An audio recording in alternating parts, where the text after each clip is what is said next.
दोस्तों, चाइना का spokes person ने बोला है कि small groups like G7 don't rule the world and G7 aims to counter China one belt one road initiative. मतलब G7 जो है वो कैसे सीपैक को काउंटर करेगा, तो ये हम इस वीडियो में डिस्कस करेंगे। दोस्तों, चाइना का फ्लैगशिप प्रोजेक्ट जो कि है one belt one road initiative वो अब खतरे में है, जिसे हम सीपैक के नाम से भी जानते हैं।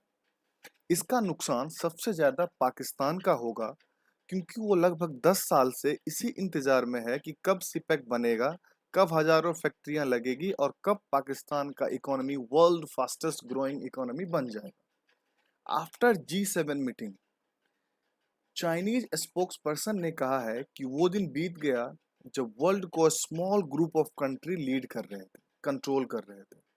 और उसके बाद उसने बोला कि बिग और स्मॉल कंट्री, हम सारे कंट्री, डेवलपिंग कंट्री और डेवलप कंट्री इक्वल है, क्योंकि G7 कंट्री ने लॉन्च किया better world back build back better B3 world initiative, जो कि एक इंफ्रास्ट्रक्चर प्रोग्राम है और जो कि सीपैक को काउंटर करने के लिए लाया गया है। ठीक है दोस्तों, अब इसमें आता है कि B3 वर्ल्ड इनिशिएटिव के तहत G7 कंट्री डेवलपिंग कंट्री में इंफ्रास्ट्रक्चर बिल्ड करेंगे और इन्वेस्टमेंट करेंगे लगभग 40 ट्रिलियन रुपीस। अब क्वेश्चन उठता है कि 40 ट्रिलियन कहां से आएगा? तो ये G7 कंट्रीज उठाएगी वहां की प्राइवेट सेक्टर कंपनी से, ओके, जो कि चाइना नहीं उठा सकता, क्योंकि चाइना का ट्रस्ट जो है वो उतना बिल्ड नहीं है मार्केट में। इसलिए B3 वर्ल्ड इनिशिएटिव सीपैक का कंपटीटर माना जा रहा है। और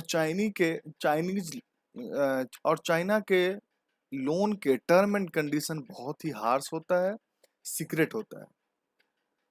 इसलिए B3 वर्ल्ड इनिशिएटिव के तहत अगर किसी डेवलपिंग कंट्री का इंफ्रास्ट्रक्चर बिल्ड होगा या उसे आसानी से लोन मिल जाएगा, तब वो कंट्री चाइना के पास नहीं जाएगा।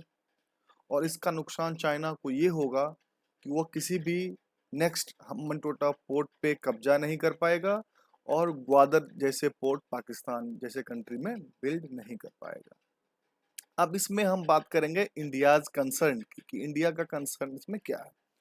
दोस्तों, इंडिया ने वेरियस प्लेटफॉर्म पर सीपैक को हमेशा अपोज किया है और हमेशा इसे रिफ्यूज किया है ज्वाइन करने के लिए।